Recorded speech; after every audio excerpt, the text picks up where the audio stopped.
الحمد لله رب العالمين والصلاة والسلام على سيد الأنبياء والمرسلين أما بعد فأعوذ بالله من الشيطان الرجيم بسم الله الرحمن الرحيم يضل به كثيرا ويهدي به كثيرا صدق الله العظيم. درود پاک پڑھ کے سنا دیں. اللهم صل على سيدنا ومولانا محمد وبارك وسلم صلاة وسلاما عليك يا رسول الله صلى الله تعالى عليه وسلم. اعتکاف کی نیت فرما لیں. نویت سنت الاعتکاف. پیارے مسلمانوں، اللہ پاک نے کلام مقدس میں ارشاد فرمایا یضل به کثیرا، اور کثیر تعداد میں بہت سارے اس قرآن سے گمراہ ہوئے، وَيَهْدِي بِهِ كَثِيرًا، اور بہت سارے اسی قرآن سے ہدایت پا گئے. جنہوں نے اپنا ذہن لگایا، اپنا مائنڈ لگایا، حدیث پاک کا سہارا نہ لیا اور اپنے آپ کو بہت بڑا سمجھنے لگے، تکبر کیا، گھمنڈ کیا، تو پھر وہ راستے سے بھٹک گئے. اور جن کے دلوں میں عشق رسول کی شمع جلی، صحابہ کرام سے سچی محبت کرنے والے بنے،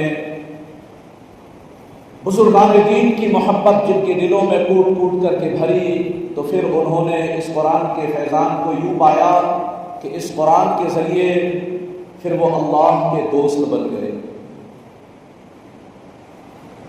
جی ہاں،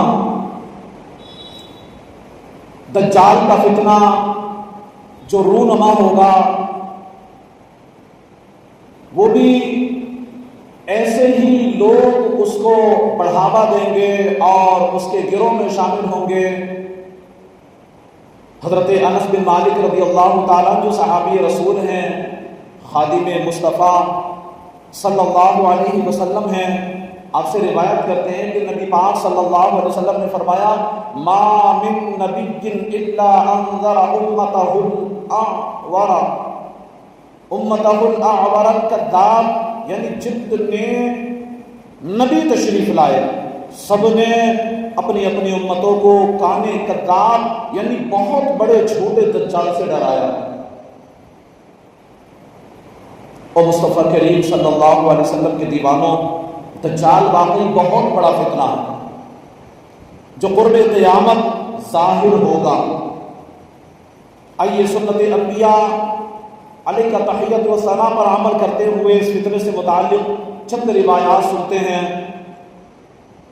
مسلم شریف جو حدیث پاک کی بہت بڑی معتبر کتاب ہے، اس کتاب میں جو حدیث پاک کی بہت مشہور اور معتبر کتاب ہے، اس میں روایت ہے کہ میں نے یہ روایت آپ کو تشریح اور وضاحت کے ساتھ ذکر کی. آئیے سنیں. راوی کہتے ہیں کہ ایک دن نبی پاک صلی اللہ علیہ وسلم نے اعلان کروایا کہ نماز کے وقت سب مسجد میں جمع ہو جائیں. نماز کے بعد سب لوگ مسجد میں جمع ہو جائیں. سب جمع ہو گئے، نماز ادا کی گئی. نماز کے بعد نبی پاک صلی اللہ علیہ وسلم منبر شریف پر تشریف لائے. اس وقت چہرے اقدس پر مسکراہٹ تھی. فرمایا سب اپنی اپنی جگہ پر ہی بیٹھے رہے. مزید فرمایا جانتے ہو میں نے تمہیں کیوں جمع کیا، میں نے تمہیں یہاں پر اکٹھا کیوں کیا؟ صحابہ کرام علیہ رضوان نے عرض کیا اللہ و رسولہ عالم، یعنی اللہ اور اس کے رسول صلی اللہ علیہ وسلم ہی بہتر جانتے ہیں آپ نے ہمیں جمع کیوں کیا، آپ نے ہمیں کیوں روکا۔ تو پیارے نبی صلی اللہ علیہ وسلم نے فرمایا بے شک میں نے تمہیں کسی بات کی رغبت دلانے یا کسی چیز سے ڈرانے کے لیے جمع نہیں کیا، بلکہ ایک واقعہ آیا ہے وہ واقعہ بتانے کے لیے جمع کیا۔ ایک واقعہ رونما ہوا ہے اور اسی واقعے سے خبردار کرنے، اسی واقعے سے آگاہ کرنے میں نے تمہیں روکا ہے، میں نے تمہیں جمع کیا ہے۔ وہ واقعہ کیا ہے؟ تمیم داری پہلے غیر مسلم تھے، وہ آئے اور میرے ہاتھ پر بیعت کر کے اسلام قبول کیا، انہوں نے مجھے اپنا واقعہ بتایا۔ وہ واقعہ کیا ہے؟ وہی باتیں جو میں تمہیں بتاتا ہوں۔ یہ کون کہہ رہے ہیں؟ یہ میرے نبی پاک صلی اللہ علیہ وسلم فرما رہے ہیں، وہی واقعہ جو میں تمہیں بتاتا ہوں۔ اب حضرت تمیم داری رضی اللہ عنہ کے ساتھ جو کچھ پیش آیا میرے نبی پاک صلی اللہ علیہ وسلم نے وہ واقعہ منبر پر بیٹھ کر بیان فرمایا۔ حضرت تمیم داری کہتے ہیں ہم 30 افراد تھے۔ کتنے تھے؟ فرماتے ہیں کہ ہم 30 افراد تھے، بحری سفر پر روانہ ہوئے۔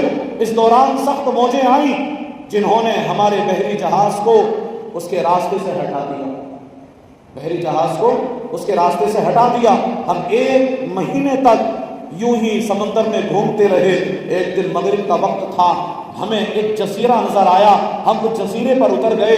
وہاں ہمیں ایک چوپایا یعنی 4 ٹانگوں والا جانور نظر آیا، اس کے جسم پر بال ہی بال تھے، اتنے بال تھے کہ اس کا چہرہ دکھائی نہیں دیتا تھا بالوں کی وجہ سے۔ توجہ رکھنا،